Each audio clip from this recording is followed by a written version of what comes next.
ओम ओम नारायण ऋषिकेशं गोविंदं गरुड़ध्वजं वासुदेवं हरिं कृष्णं केशवं प्रणमाम्यहम्। वसुदेवसुतं देवं कंसचाणूरमर्दनं देवकी परमानंदं श्री कृष्णं वंदे जगत गुरु। थोड़ी कम करो, कम थोड़ी कम आवाज। गुरुर्ब्रह्मा गुरुर्विष्णु गुरुर्देवो महेश्वर गुरुर्साक्षात् परब्रह्म तस्मै श्री गुरवे नमः। ओम सहना भवतु सहनौ भुनक्तु सह वीर्यं करवावहै तेजस्विनावधीतमस्तु मा विद्विषावहै। ओम शांति शांति शांति। दोबारा भवन। श्री राम जय राम जय जय राम।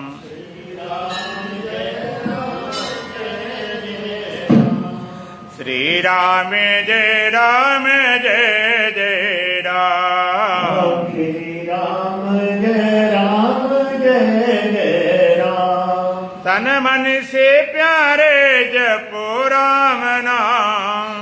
तन मन से प्यारे जपो राम नाम। श्री राम जय राम जय जय राम। श्री राम जय राम जय जय राम। श्री राम जय राम जय जय राम। श्री राम जय राम जय जय राम। वेदों ने गाया पुराणों ने गाया। वेदों ने गाया पुराणों ने गाया। वेदों ने गाया पुराणों ने गाया। वेदों ने गाया पुराणों ने गाया। संतों ने गाया है छोटा सा नाम। ने गाया है छोटा सा नाम। श्री राम जय राम जय जय राम। श्री राम जय राम जय जय राम। तन मन से प्यारे जपो राम नाम। मन से प्यारे जपो राम नाम। श्री राम जय राम जय जय राम। श्री राम जय राम जय जय राम। सुंदर सलोना महामंत्र है ये। महामंत्र है ये। सुंदर सलोना महामंत्र है ये। सुंदर सलोना महामंत्र है ये। जप करके प्राणी पावे विश्राम। के प्राणी पावे विश्राम। श्री राम जय राम जय जय राम। श्री राम जय राम जय जय राम। तन मन से प्यारे जपो राम नाम। तन मन से प्यारे जपो राम नाम। श्री राम जय राम जय जय राम। श्री राम जय राम जय जय राम। श्री राम जय राम जय जय राम। श्री राम जय राम जय जय राम। सांसों के मन को की माला बनाकर। सांसों के मन को की माला बनाकर। सांसों के मन को की माला बनाकर। सांसों के मन को की माला बनाकर। निस दिन जपो तुम सुबह और शाम। नित्य को तुम सुबह और शाम। श्री राम जय राम जय जय राम। श्री राम जय राम जय जय राम। तन मन से प्यारे जपो राम नाम। तन मन से प्यारे जपो राम नाम। श्री श्री राम जय राम जय जय राम। श्री राम जय राम जय जय राम। निर्मल मन से सुमिरन करे जो, निर्मल मन से सुमिरन करे जो, निर्मल मन से सुमिरन करे जो, निर्मल मन से सुमिरन करे जो, अंत में पावे बहि राम धाम। अंत में पावे वही राम नाम। श्री राम जय जय राम। श्री राम जय जय राम। तन मन से प्यारे जपो राम नाम। तन मन से प्यारे जपो राम नाम। श्री राम जय जय राम। श्री राम जय जय राम। बोलो सच्चिदानंद भगवान की, सतगुरुदीप महाराज की, सत सनातन धर्म की, बोल बांके बिहारी लाल की। मनुष्य के जीवन में 3 तरह की चाह होती है, जिसको वेदांत में त्रेषणा बोलते हैं। सुखेषणा, जिज्ञासा और जिजीविषा। एक सुखी होने की चाह, दूसरी जानने की चाह, तीसरी जीने की चाह। 3 तरह की चाह संसार से किन्हीं पदार्थों द्वारा, वस्तुओं द्वारा, व्यक्तियों द्वारा पूरी नहीं हो सकती। सुखेषणा, सुखी होने की चाह। संसार का कितना भी सुख आप भोग लें, सारे सुख तुम्हारे पास जमा कर दिए जाएं। शब्द के, स्पर्श के, रूप के, रस के, गंध के, धन के, स्त्री के, पुत्र के, परिवार के, पद के, फिर भी कोई व्यक्ति भी संसार के पदार्थों को, विषयों को भोग कर कोई सुखी नहीं हुआ। चाह बनी रहती है मरते समय तक। यदि कोई सुखी होने की दावा करता हो कि हम सुखी हैं, वो कहता है कि हम बिना परमात्मा के ज्ञान के, ध्यान के साधना से हम केवल संसार के विषय पदार्थों को भोग कर हम सुखी हो गए हैं। अगर ऐसा दावा करता है तो 2 बातें पूछ लेना। पहली बात कि सुखी होने की चाह तो नहीं है। अब सुखी होने की चाह तो नहीं है, वो कहे नहीं, चाह तो भी है। या जो सुख भोग रहे उसको जाने का डर तो नहीं है, ये भी डर भी पता नहीं कब चला जाए। जो सुख भोग रहे हैं पता नहीं झटके में कब चला जाए, और भोगने पर भी और चाह बनी रहती है। इस चाह की पूर्ति होती नहीं। एसी बंद है ना? एसी चालू तो नहीं? ये एसी बंद है कि चालू है? अब बंदे रहना, चालू। सुखी होने की चाह पूरी नहीं हो सकती। वो उसकी पूर्ति केवल परमात्मा से होगी, क्योंकि परमात्मा आनंद स्वरूप है। सत्यम ज्ञानम अनंतम ब्रह्म। सत्य है, ज्ञान स्वरूप है, आनंद है, अनंत है। दूसरी जिज्ञासा, जानने की चाह। संसार का कितना ज्ञान हो जाए, एमए, पीएचडी, डिग्री, कितनी भी पढ़ाई तुम्हारी हो जाए, बड़े बड़े डॉक्टर, बड़े बड़े वैज्ञानिक, बड़े बड़े ज्योतिषी, बड़े खोज करने वाले, कोई भी ये नहीं कहता है कि हमने सारा खोज कर ली है। वैज्ञानिक कहते इतना हमने खोजा है, चंद्रमा पहुंच गए, मंगल पहुंच गए, अभी सूर्य तरफ जाएंगे, हो सकता है पहुंच जाए, तब और कोई निकल आएगा। आगे आते हैं लेटेस्ट खोज। मरते समय तक जिज्ञासा पूरी होती नहीं। वो जिज्ञासा की पूर्ति केवल परमात्मा से होती है कि परमात्मा ज्ञान स्वरूप है।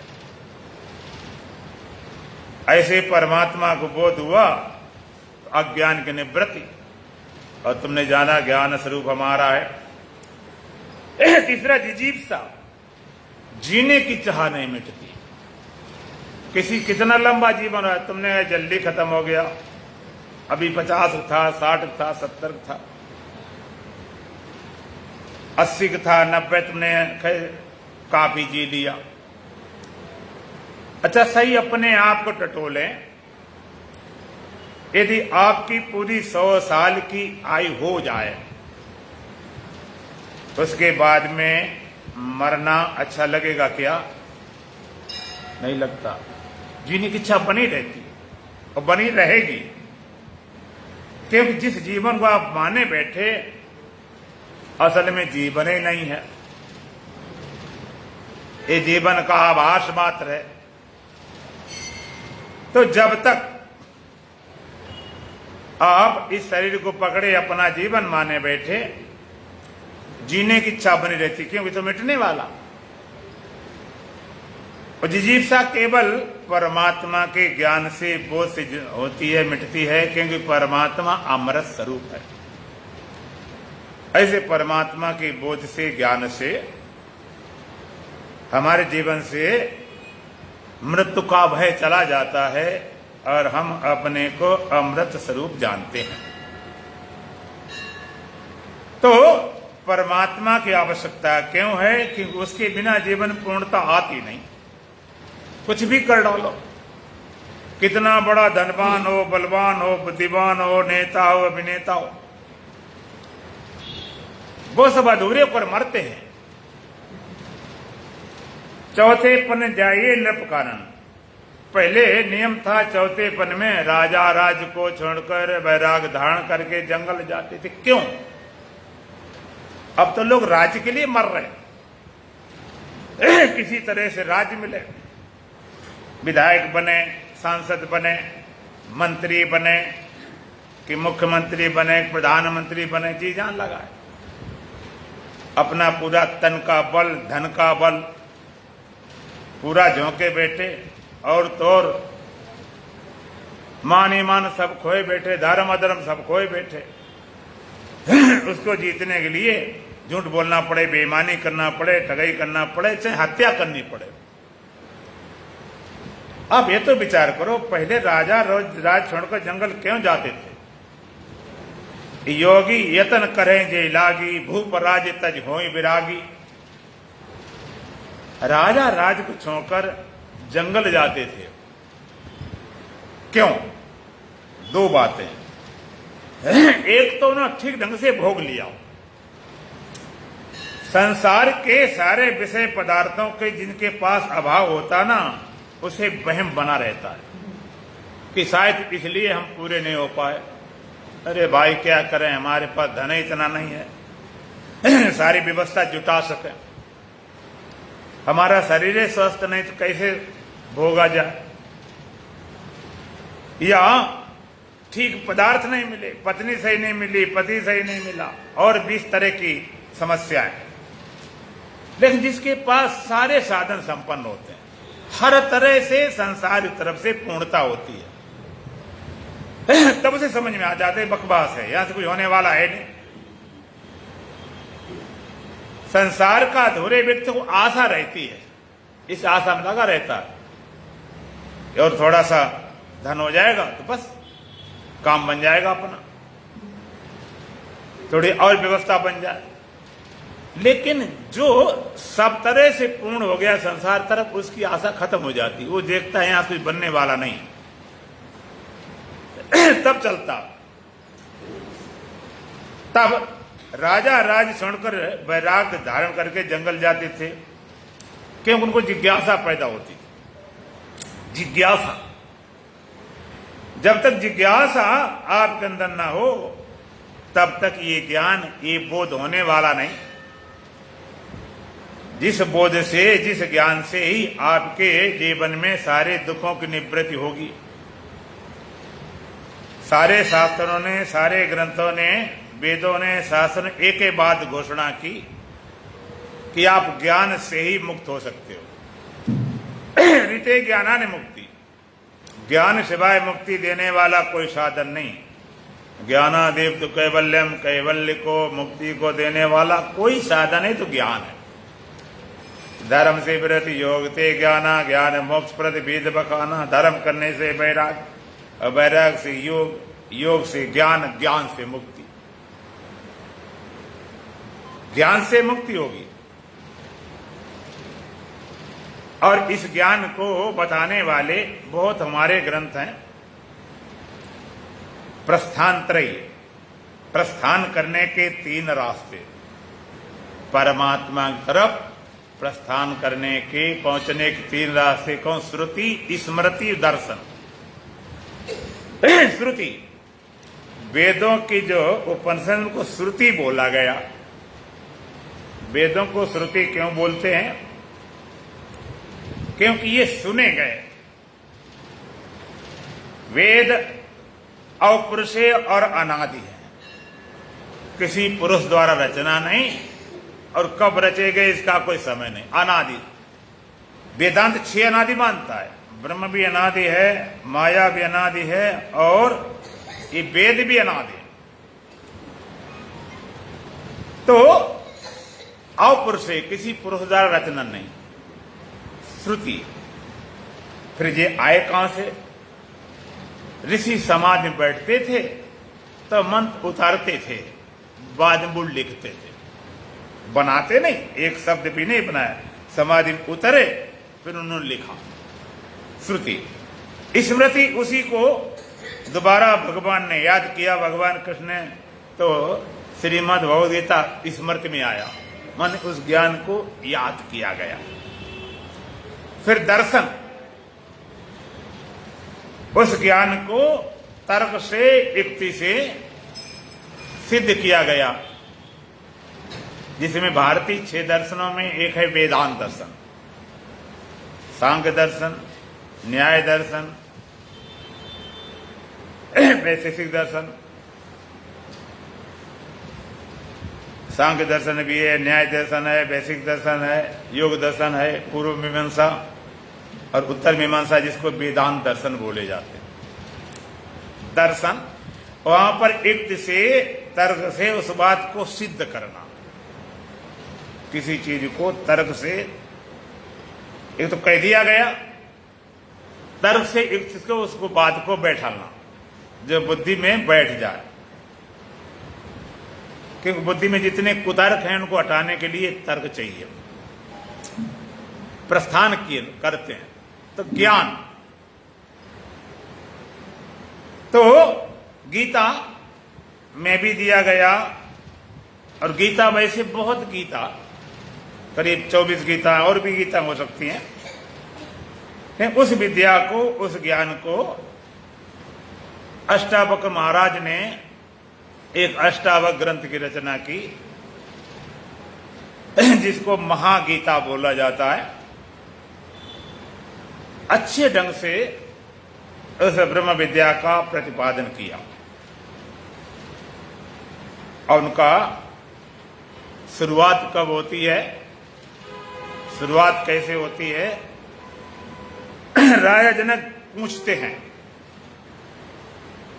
राजा जनक ने प्रश्न किया एक मंत्र द्वारा, कथम ज्ञानमवाप्नोति कथम मुक्तिर्भविष्यति, कथम ज्ञानमवाप्नोति कथम मुक्तिर्भविष्यति, वैराग्यम च कथम प्राप्त में तद ब्रूहि मम प्रभु, वैराग्यम च कथम प्राप्त में तद ब्रूहि मम प्रभु, कथम ज्ञानम अवाप्नोति कथम मुक्ति भविष्यति, वैराग्यम च कथम प्राप्तम एतद ब्रूहि मम प्रभु। प्रभु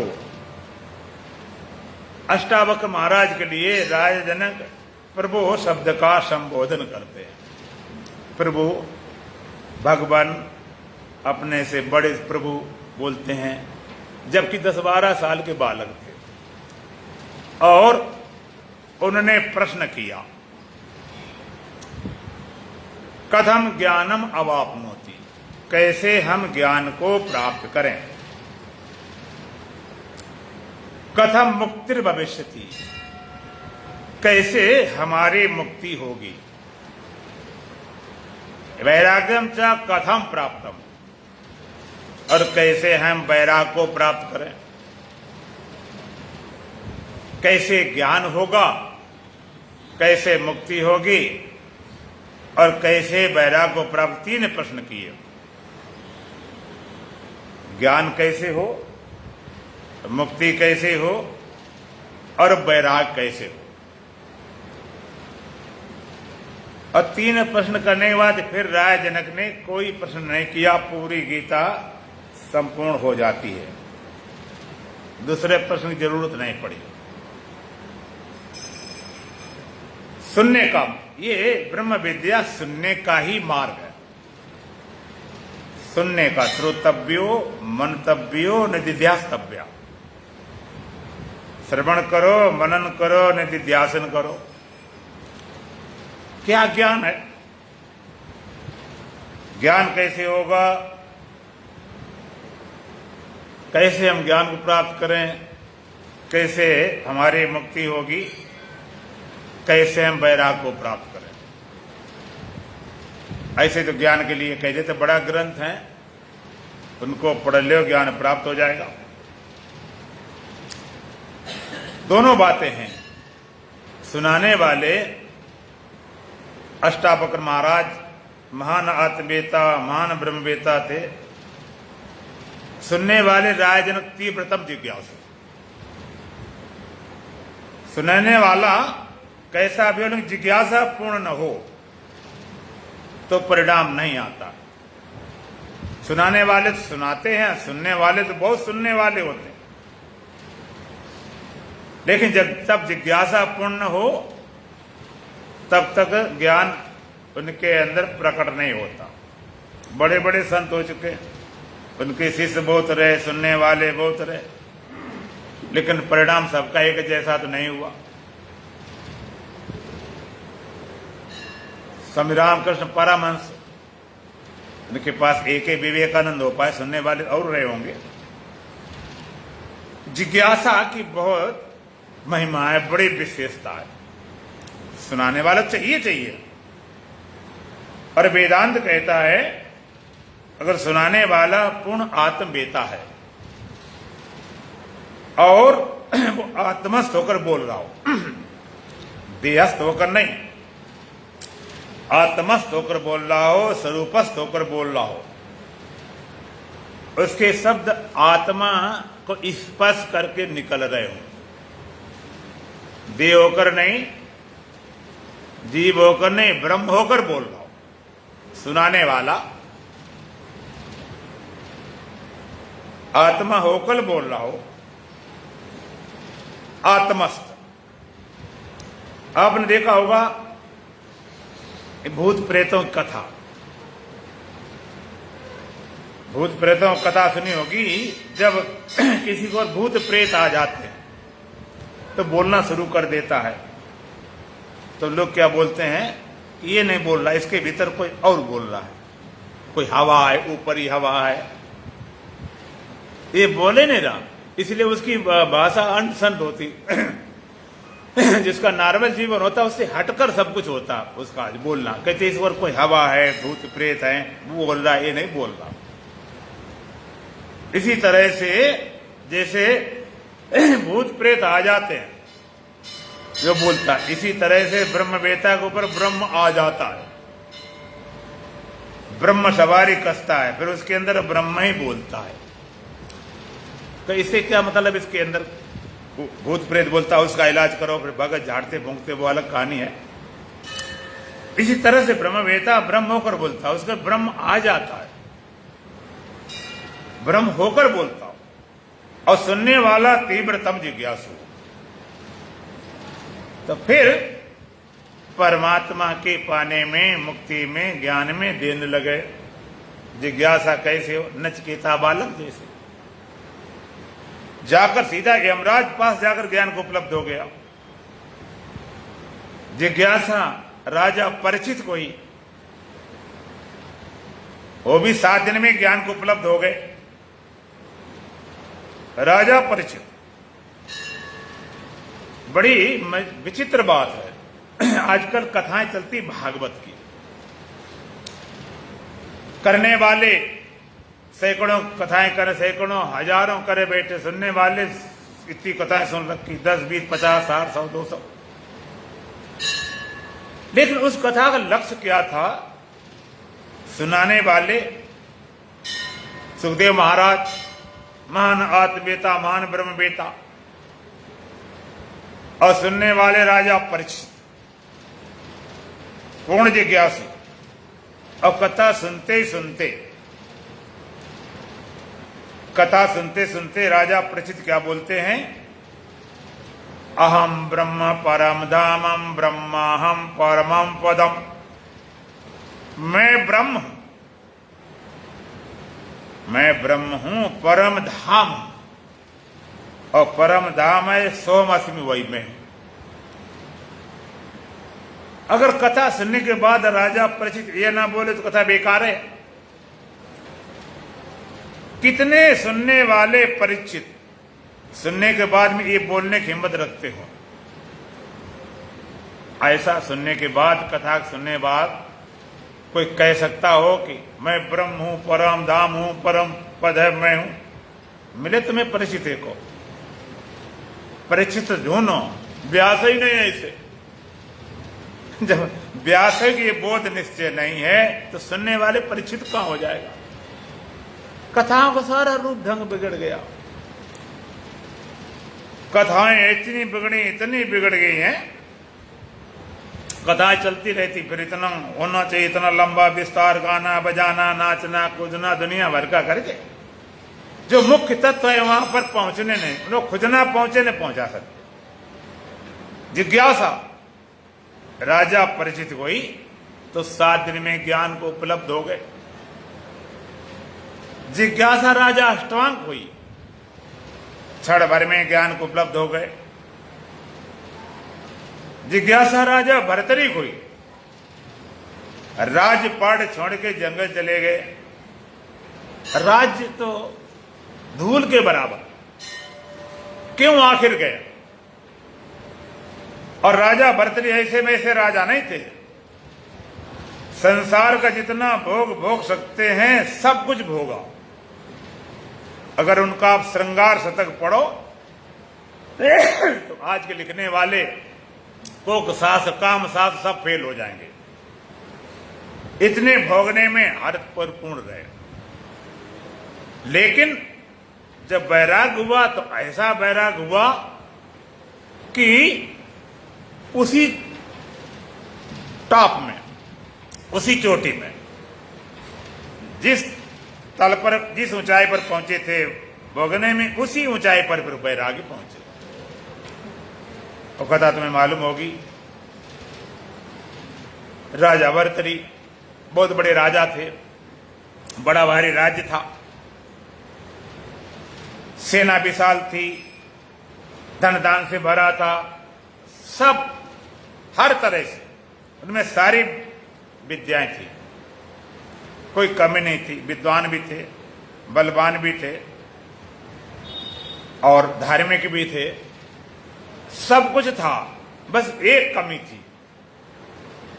उनमें कमी क्या थी? अपनी रानी के प्रति अति आसक्ति थी, बहुत आसक्ति थी, बड़ी ममता। आसक्ति कहें, लगाव कहें, मोह कहें, प्रेम कहें, जो तुम कहना चाहो कह लो। इतना था लगाव, प्रेम, आसक्ति।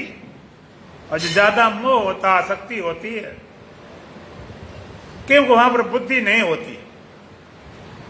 ये सारा चीजें हृदय वाली चीजें होती, बुद्धि पहुंचती नहीं, बुद्धि काम करती नहीं हो।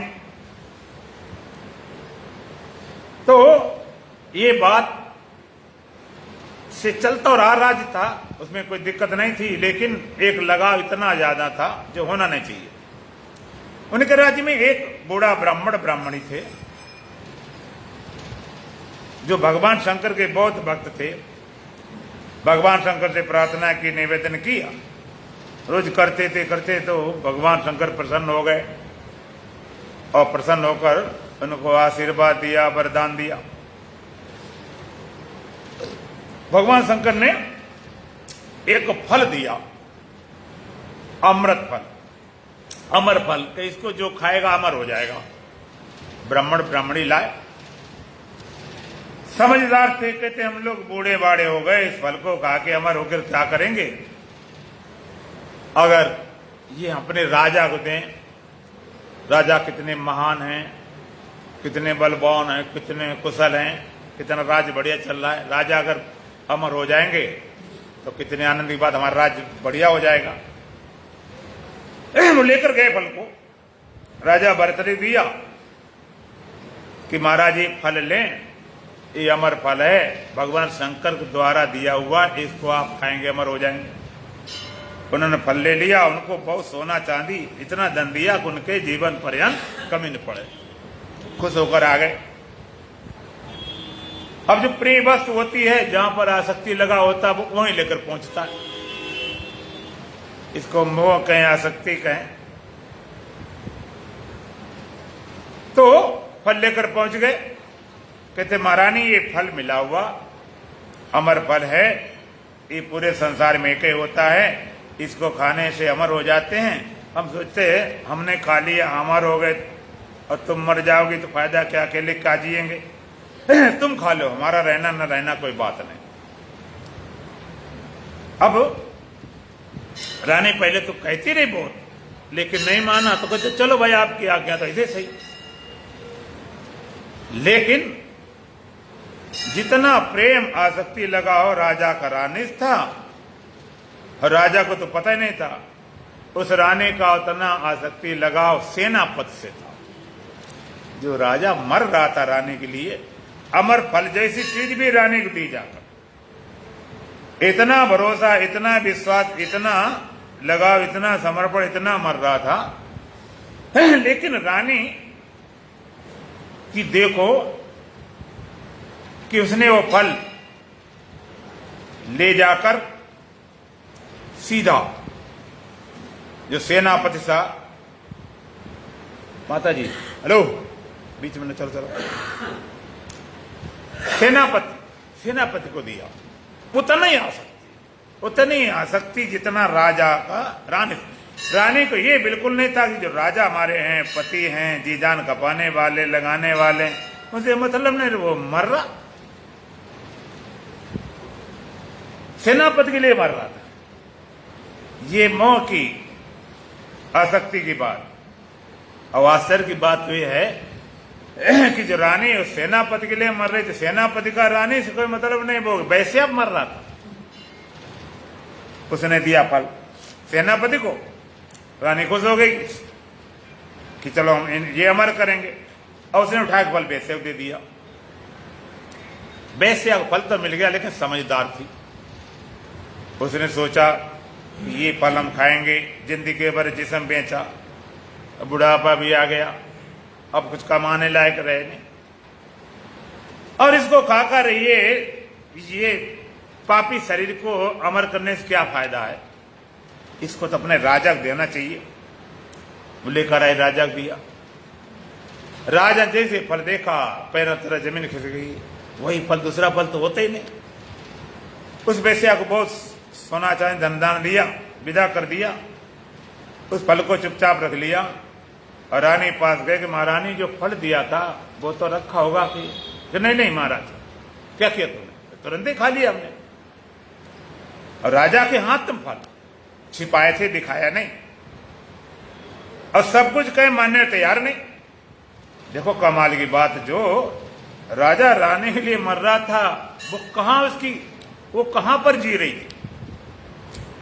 बहुत कहा, बहुत समझाया, दिखा दे, लाओ फल, चलो दोनों लोग खाएं, तुम ही खाओ, चलो। चले मारे, तुरंत खा लिया। भगवान सौगंध, आपकी सौगंध हमने खा लिया। राजा देखा, सब समझाया कि किसी तरह मानने वाले नहीं। राजा ने, ठीक बात तुमने खा ली, बहुत अच्छी बात है। तलवार निकाली खटाक से, नंगी तलवार निकाली, गर्दन रखी कि तुमने खा लिया तो खाने वाला अमर हो ही जाता, तो मरने चिंता है नहीं, तुम मरोगे नहीं, और हमें भी पता चल जाएगा कि फल की भी असलियत क्या इसमें है, अमर की ताकत क्षमता है भी कि नहीं। और खाया खुया, खाने घबरा गई। तलवार निकालने नहीं महाराज, क्षमा करो, कृपा और गलती हो गई, भूल हो गई, चरणों गिर गई। उसे पिसारा उगल दिया कि हमने पर सेनापति दिया। सेनापति को बुलाया, वो कांपता हुआ, उसने कहा पैसे दिया। ये देख के उनको एकदम बैराग हुआ। क्या है जिसके लिए जान खपा रहे, जिनके लिए मरे जा रहे, अमर फल जैसी वस्तु भी जिसने रानी दी, मतलब अमर हम न हो रानी हो जाए, हम मर जाए तो ठीक रानी बनी रहे, उस रानी का मेरे से कोई मतलब ही नहीं।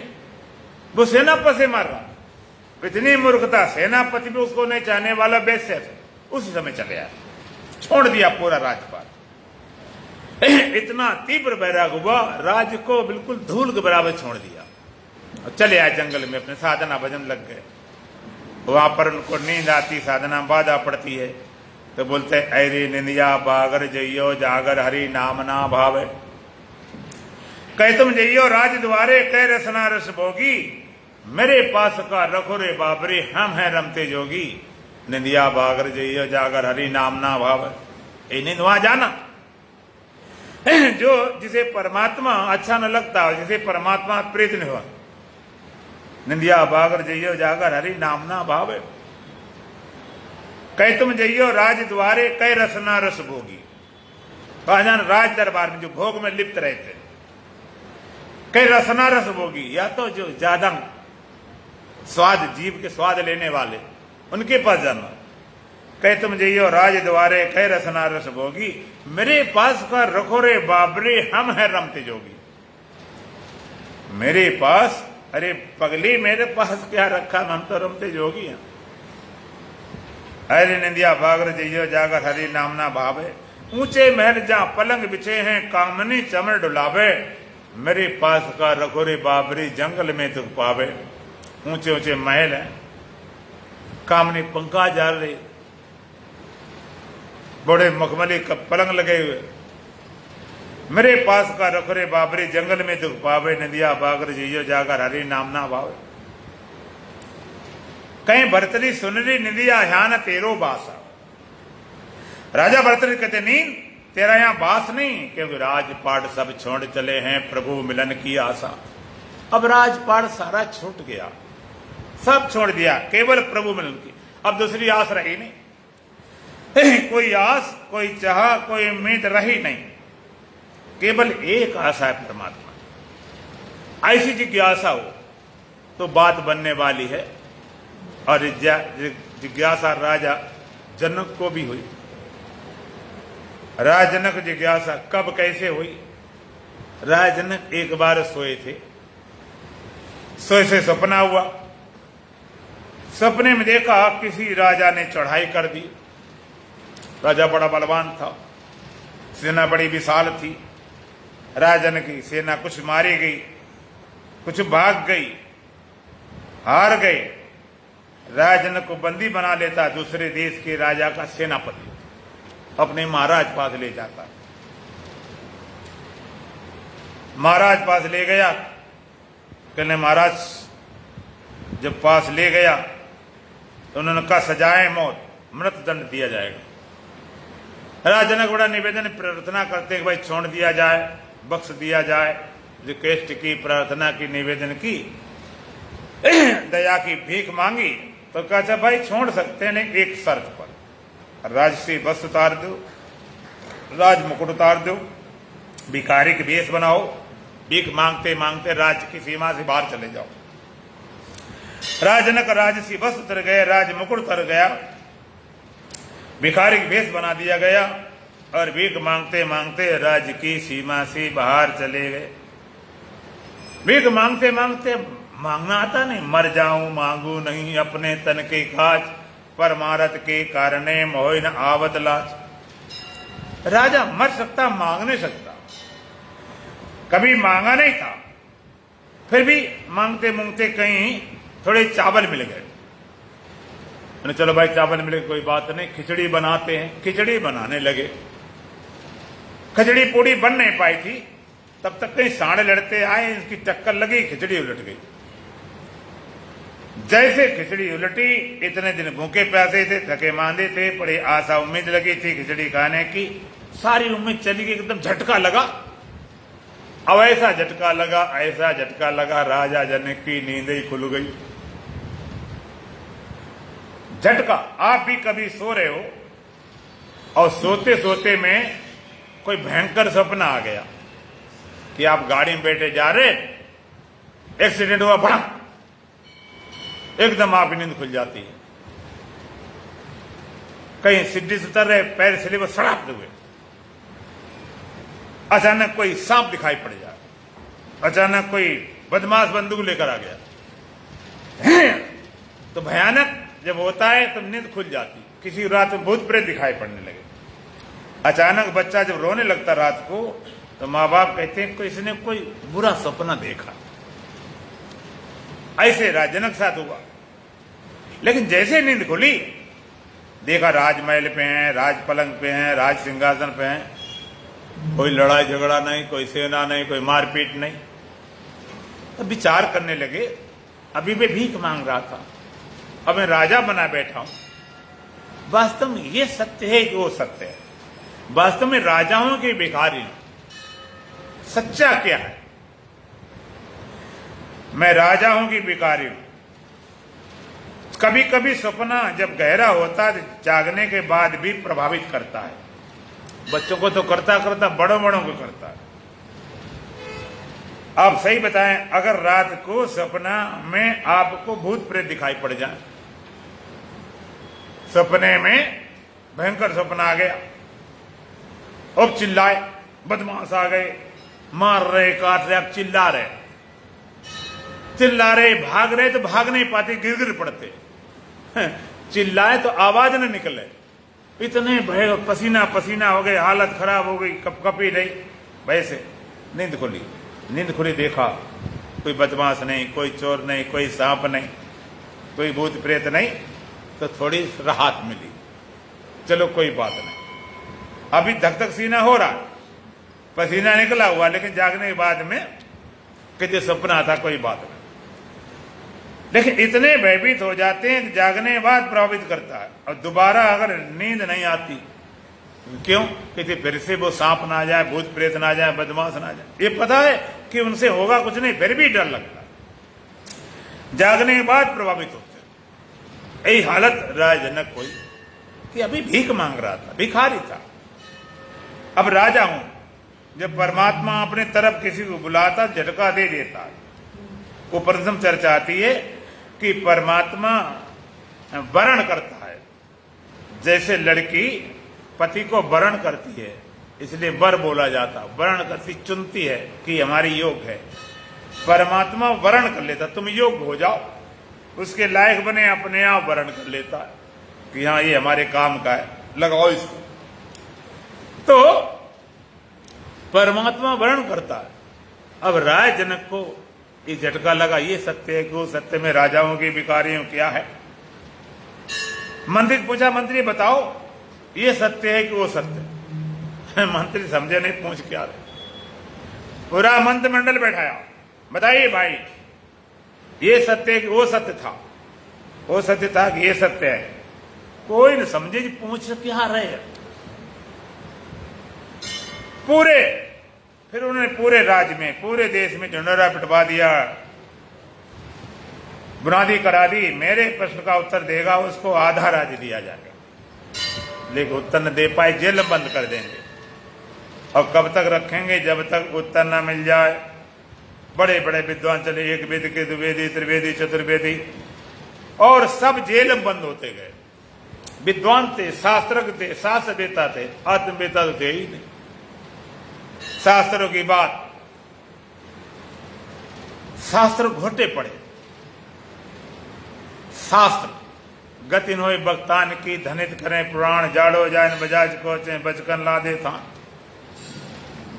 शास्त्र क्या है? शास्त्र का बोझ हाला दे कि उन वक्ताओं गति नहीं होगी, श्रोताओं की होगी। धनित करें पुराण, धन के लिए कथा करते, बेचें, बेच धर्म दो लें। धर्म का दोहन, ज्ञान का बेचना। आज हमारे देश में कथाएं बिकती हैं, आप चले जाना। जिनको आप बड़े कथावाचक बोलते हो, वो पहले कहेंगे 1 साल का बुक है, और हमारे में भाई 50 लाख पूरे खर्च होते हैं।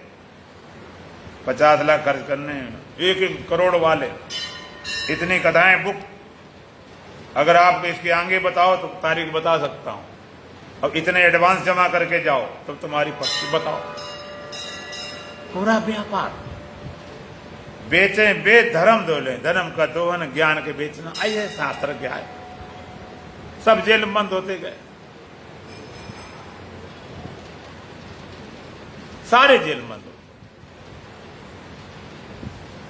जैसे कपड़ा बेचने वाले होते हैं ना, सर्दी में बेचारे कपड़ा बेचते, फेरी लगाने वाले, स्वेटर है, कम्बल है, सर पर खूब पूरी गठरी बांधे और पहने नहीं। कपड़ा पहनने से सर्दी जाएगी, गठरी बांधने से जाएगी। बोलो, कपड़ा पहनेंगे सर्दी जाएगी, गठरी तो कई लोग गठरी बांधे, सर पे भरा बात। हमारे संत बोलते हैं हेड मास्टर। हेड मास्टर माने ज्ञान हेड में है, हार्ट में नहीं है। स्मृति है बहुत तगड़ी, पूरा सुना देंगे। इतनी स्मृति है, पूरा गीता सुना दें, पूरे शास्त्र श्लोक। और इस लोक में जो रहता ज्यादा पढ़ता, इसी लोक में रहता, पर लोक में जाने की उसकी क्षमता ही नहीं। ऐसे विद्वान है। सब जेल बंद हो गए। अराजक निराश से, उदास से क्या किया जाए, शर्त रखी थी, उत्तर जब तक नहीं मिलेगा तब तक सारे विद्वान जेल में बंद रहेंगे। बुनियादी करा दी, मेरे प्रश्न का उत्तर देगा, उसको आधा राज्य दिया जाएगा, उत्तर न दे पाए जेल बंद कर देंगे। ऐसे थोड़े खाली राज्य लेने चले आओ। पूरे देश बुनियादी हो गई, घोषणा हो गई कि भाई जो राजा प्रश्न जनक के प्रश्न का उत्तर देगा उसको आधा राज्य मिलेगा, लेकिन एक शर्त है, अगर उत्तर न मिला तो जेल बंद कर देंगे। और कब तक रखेंगे, जब तक उत्तर ना मिल जाए। सब विद्वान जेल बंद हो गए, कोई उत्तर देने वाले नहीं। आप नाम सुनो अष्टावक्र जी का, महान आत्मवेता, महान ब्रह्मवेता, 8 जगह टेढ़े मेढ़े थे। वो भी क्यों थे, अपनी माता गर्भ में थे, उनके पिताजी उनकी माता को धर्म की बातें सुनाते थे। हिंदू धर्म मानता है माँ के गर्भ बच्चा हो तो जैसे संस्कार माँ को दिए जाए बच्चे पे आते हैं। अगर माता फिल्म सिनेमा देखने वाली होगी तो बच्चा संगारिक होगा, वेद की कथा सुने पड़े तो बच्चा बलवान होगा, और चोर डकू की कथा सुने पड़े तो वो चोर डाकू बनेगा। जैसी कथा सुनाई जाए धर्म की तो धार्मिक होता। इस दृष्टि से उनको रोज सुनाते थे धर्म की बातें, धर्म कथा। एक दिन अष्टावक्र महाराज गर्व से बोल पड़े, बकवास बंद करो पिताजी, ये ज्ञान की बातें सुनते सुनते मेरे कान पक गए। तुम्हारे पास कोई आध्यात्मिक अनुभव बोलो। एक धर्म होता, एक अध्यात्म, एक रिलीजियस, एक स्पिरिचुअल। धर्म की बातें, धर्म काम तो बहुत लोग कर सकते हैं। पापी लोग, ठग, चोर, बेईमान, तुम क्या समझ रहे धर्म तुम ही करते हो। डाकू डालने वाले जाते, पूजा करके जाते, खूब पूजा पाठ करके अपना वंदना करके प्रसाद चढ़ा के जाते हैं, और जब माल मिलता है तब उसमें अपना वो भी अपना करते हैं, दान करते हैं, देते हैं, कहीं किसी को दे दिया, कुछ कर दिया। तो धर्म काम तो सब कर सकते हैं, आध्यात्मिक होना बिल्कुल अलग। पिताजी आध्यात्मिक कोई अनुभव बोलो, इनसे कुछ नहीं बनती। बड़ा क्रोध आया, बाप गलती छाट रहा, वो भी गर्भ भीतर, शराब दे दिया तो उल्टा सीधा बोल रहा, इसलिए अष्टावक्र हो जा। और जगह टेढ़े मेढ़े थे, सारे विद्वान जेल में थे। राज जनक को उत्तर देने वाला नहीं था, निराश थे, हताश थे। उनके पिता भी उत्तर देने गए, वो भी जेल बंद हो गए। सब चले गए, तुक्का लग जाए राजा बन जाऊंगा, अष्टावक्र के मैं उत्तर देने जाऊंगा। माता बोलती बड़े बड़े विद्वान जेल बंद हो गए तो बेटा सड़ जाएगा, कहने जरूर जाऊं। माता जानती गर्भ भीतर ने रुका तो बाहर कौन रोकने वाला। अष्टावक्र पहुंच गए, राज जनक दरबार भरा था, सन्नाटा छाया था, कोई उत्तर देने वाला नहीं था। सारे विद्वान दुखी थे, राजा जनक भी पछता रहे थे कि उत्तर मिल नहीं रहा है। और इनको विद्वानों क्या करूं, प्रतिज्ञा कर रखी, छोड़ भी नहीं सकते। ऐसी भरी सभा में जैसे अष्टावक्र प्रवेश हुआ, टेढ़े मेढ़े थे, चलने में सब लोग हंसने लगे, खिलखिला हंसे कि बड़े बड़े विद्वान जी बंद हो गए जेल में। एक ऋषि बालक ये भी आया, कहीं लग जाए तुक्का बन जाओ राजा, इसे नहीं रह गया। और तो विद्वान जी बंद हुए जेल में, ये तो सड़ जाएगा बिल्कुल। टेढ़ा मेढ़ा हंसे, उसको देख के हंसे तो अष्टावक्र जी अपनी मस्ती में ऐसे हंसे लोगों हंसने भूल गया। इतने ऐसे मस्ती में लोग, अरे ये बालक हंस रहा, ये बालक क्यों हंस रहे? अष्टावक्र बोले आप क्यों हंस रहे? कहते हम क्या, दुनिया हंसेगी, तुम्हारा बना शरीर टेढ़े मेढ़े और तुम चले आए इतनी बड़ी सभा में, उत्तर देने के लिए चले आए। ये मालूम राय जनक का दरबार है, सब विद्वान जेल में बंद हो रहे और तुम भी चले आए कि लग जाए तुक्का बन जाओ राजा। अष्टावक्र बोले कि हम राज्य के लोग भी नहीं आया हूं, राज्य के लिए नहीं आया, योगी यतन करें जे लागी, भूप राज तज होए विरागी। जिस सत्य को पाने के लिए योगी रात दिन कंदराओं गुफाओं पड़े रहते हैं, राजा राज छोड़कर वैराग धारण करते, उस सत्य को उपलब्ध हो। मैं तो केवल देखने आया। इतने निर्विघ्न निडर थे, उन्होंने देखा कोई वहां पर कोई आत्मवेता नहीं, कोई ब्रह्मवेता नहीं। ब्रह्मवेता पहचान भी कैसे कर सके, कस के डांट लगाई, ऐसी डांट लगाई सभा में हड़कम मच गया। उन्होंने गन्नन की गांठ में ना रस को मिठास जात, नीर न सात को कुटिल कगारों से। जहां पर अज्ञानता तत्व को ने धारा ध्यान, जहां पर पहचान हाड़ मास के चिनारों से। सुना था मिथिला में बास बड़े ज्ञानिन को, मगन मिथिलेश रहे ब्रह्म के विचारों से। लेकिन पाया विपरीत बिर दर्शन की चाह करी, देखा बिनी सभा भरी सब चमारों से। कोई ब्राह्मण ने सब चमार बैठे हुए, ब्राह्मण कौन जो ब्रह्म बेटा, चमार कौन जो चमड़े की परख करता, गोरा है कि काला से डोल बेटो का। गन्नन की गांठ में ना रस को मिठास जा, गन्ना कितनी गांठें हों उसमें रस मीठा होता ही कड़ुआ, भाई कम मीठा हो कड़ुआ तो नहीं होता। एक टेढ़ा मेढ़ा गन्ना हो, एक सीधा गन्ना, बिल्कुल सीधा स्ट्रेट मूसर गन्ना। एक टेढ़े मेढ़े ज्यादा खाद पानी लगे, टेढ़े मेढ़े हो ही जाते।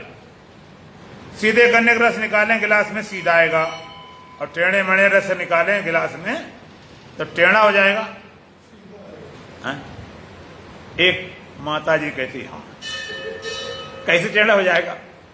चाहे जितना गन्ना टेढ़ा, रस में टेढ़ापन नहीं होता। अष्टावक्र कहते हैं आत्मा भी रस स्वरूप, रसो बैसा, वेद कहता रसो बैसा, रस स्वरूप।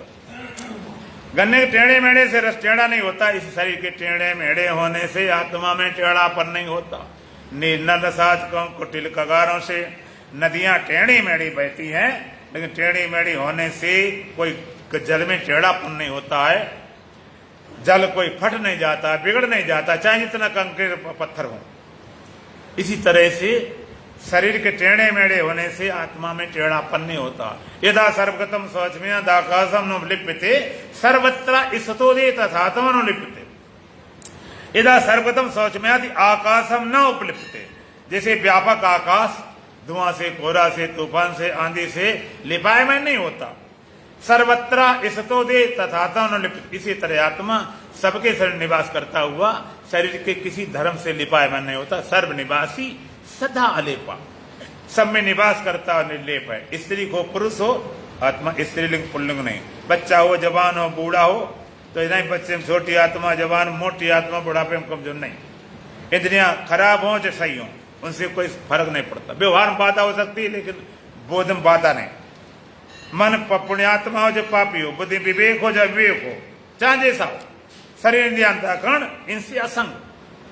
सुना था मिथिला में बास बड़े ज्ञानी को, मैंने सुन रखा था मिथिलापुर में ब्रह्म बेता रहते हैं।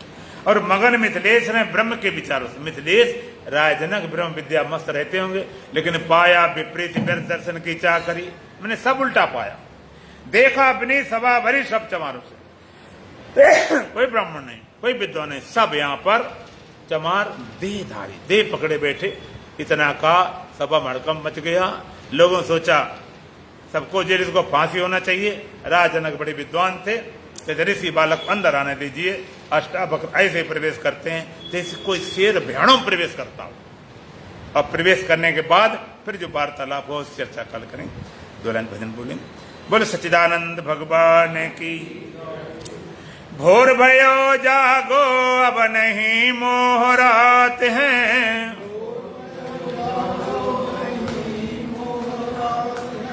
ज्ञान सूर्य उदय हुआ देखो प्रभात है।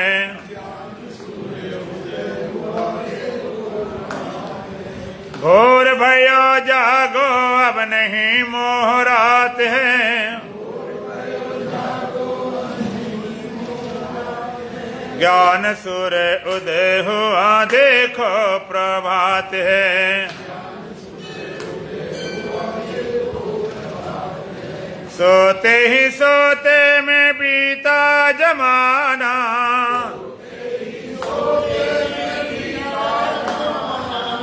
सोते ही सोते में बीता जमाना, सोते ही सोते में बीता जमाना, काम क्रोध चोरों ने लूटा खजाना,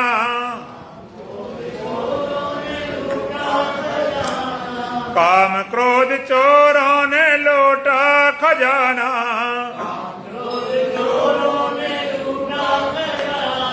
आशा और तृष्णा लगाए फिर घात है,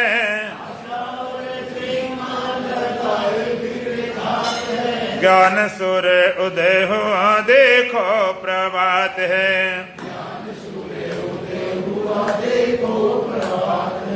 आशा और तृष्णा लगाए फिर घात है,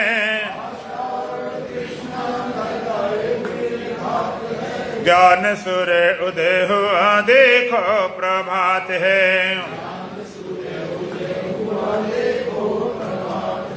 भोर भयो जागो नहीं मोह रात है,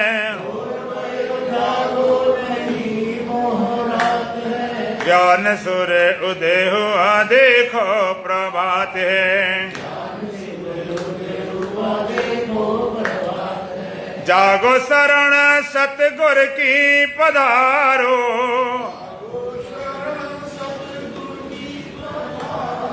हर श्वास में शब्द सोहम उचारो,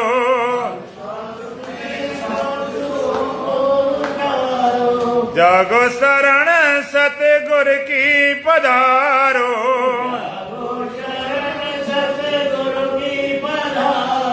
हर श्वास में शब्द सोहम उचारो,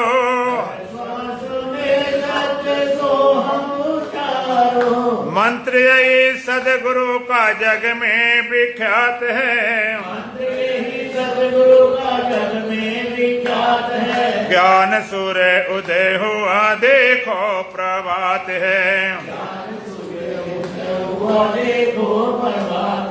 भोर भयो जागो अब नहीं मोह रात है, भोर भयो जागो अब नहीं मोह रात है, ज्ञान सूर्य उदय हुआ देखो प्रभात है। माता पिता सुत बांधव दारा,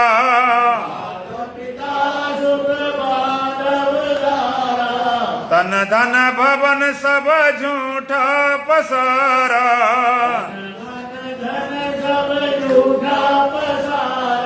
माता पिता सुत बांधव दारा,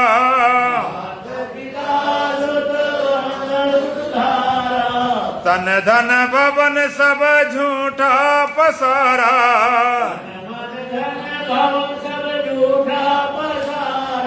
सुख दुख जन्म मरण सपने की बात है, सुख दुख जन्म मरण सपने की बात है, ज्ञान सूर्य उदय हुआ देखो प्रभात है,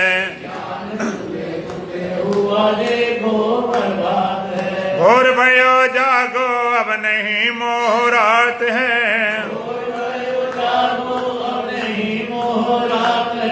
ज्ञान सूर्य उदय हुआ देखो प्रभात है।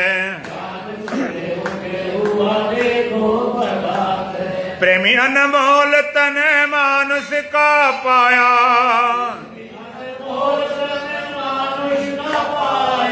विषयों में खूब तूने इसको लुटाया,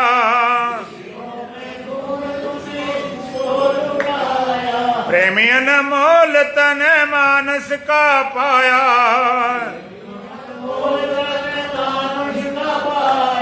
विषयों में खूब तूने इसको लुटाया,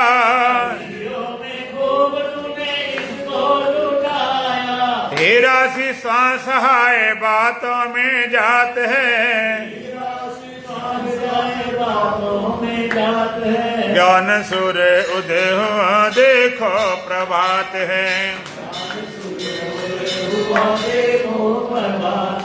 तेरा सी सहाय बातों में जात है,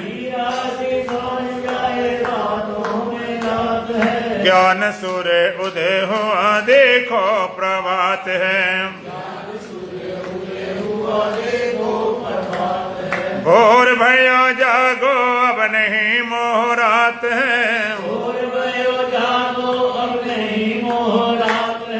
ज्ञान सूर्य उदय हुआ देखो प्रभात है,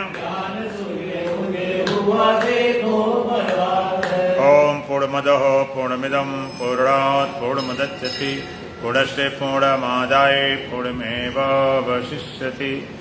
ओम शांति शांति शांति। बोलो सच्चिदानंद भगवान की, सतगुरुदेव महाराज की, सत सनातन धर्म की, बोलो बांके बिहारी लाल की, आज के आनंद की।